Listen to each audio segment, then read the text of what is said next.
کی ایسی ہونی چاہیے کہ جس کے اندر رسول اللہ کو مستثنا کیا گیا ہو کہ ساری امت کی وراثت تو چلے گی قرآن کے اس قانون کے مطابق، لیکن پیغمبر کی وراثت نہیں ہوگی، اس کی نہیں چلے گی۔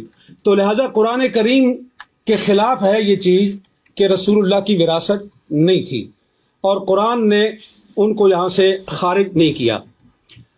اب حضرت ابو بکر رضی اللہ عنہ نے حضرت فاطمہ کے کلیم کو رد کرنے کے لیے جو روایت پیش کی، بخاری میں بھی ہے، مسلم میں بھی ہے، دوسری تمام شیعہ کتابوں میں بھی ہے اور سنی کتابوں میں بھی، اس کے اندر 3 پوائنٹ ہیں۔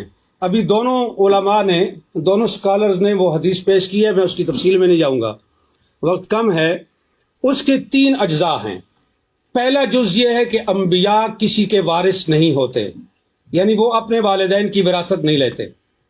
دوسرا پوائنٹ یہ ہے کہ انبیاء کی وراثت نہیں ہوتی، ان کا کوئی رشتہ دار اور ان کے کوئی قریبی جو ہیں عزیز، وہ ان کی وراثت نہیں لے سکتے۔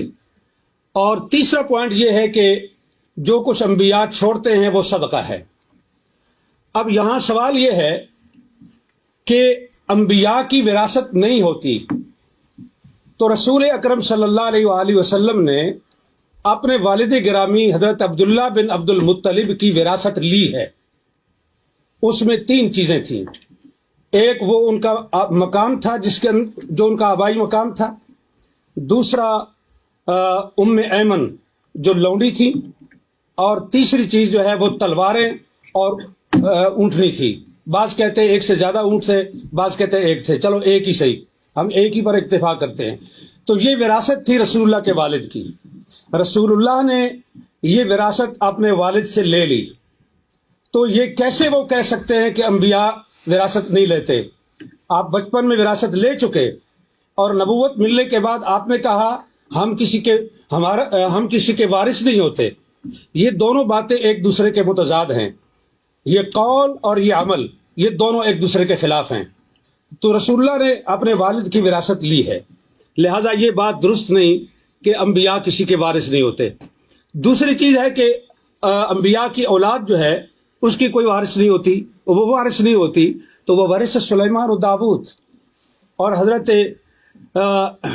زکریہ علیہ السلام نے جو کہا کہ انی خفت الموالی من ورائی، یہ علماء کے لیے یہ لفظ جو ہے یہ قابل غور ہے، اہل علم کے لیے، کہ حضرت زکریہ یہ کہہ رہے ہیں کہ انی خفت الموالی، میں موالی سے ڈرتا ہوں، مجھے ڈر ہے، اس لیے میں تجھ سے مانگ رہا ہوں کہ مجھے ایک وارث چاہیے۔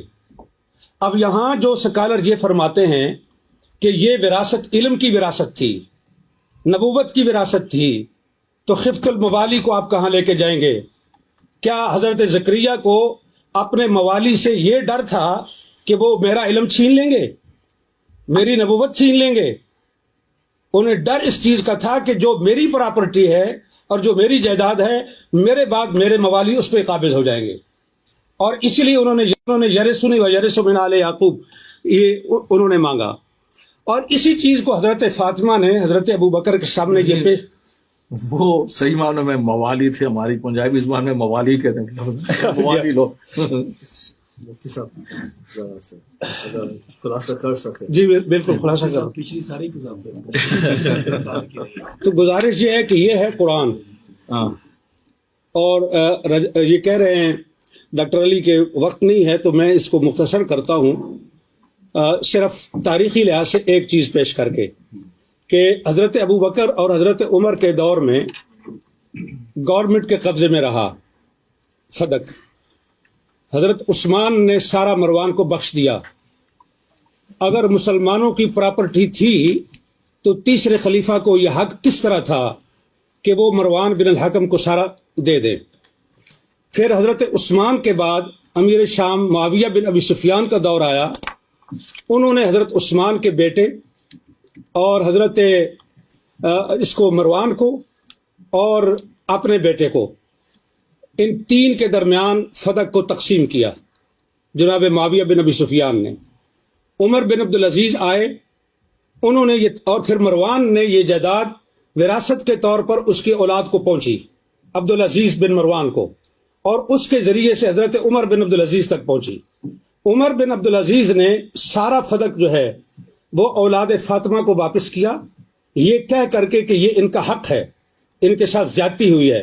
اب سوال یہ ہے کہ فیصلہ حضرت ابو بکر کا درست تھا، فیصلہ حضرت عثمان کا درست تھا، فیصلہ عمر بن عبدالعزیز کا درست تھا، اور اس کے بعد کی تاریخ انہوں نے بتا دی، یہ مامون الرشید تک پہنچتا ہے، اور مامون کے بعد پھر حکومت کے قبضے میں آیا، اور پھر آج تک بنو فاطمہ کو وہ واپس نہیں مل سکا۔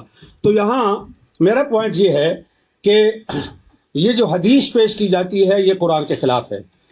اہل سنت کے محدثین کے اصول کے مطابق قرآن پر پیش کرو، درایت پر پیش کرو، اگر اس لحاظ سے روایت ٹھیک ہے تو قبول کی جائے گی، ورنہ اس کو رد کیا جائے گا۔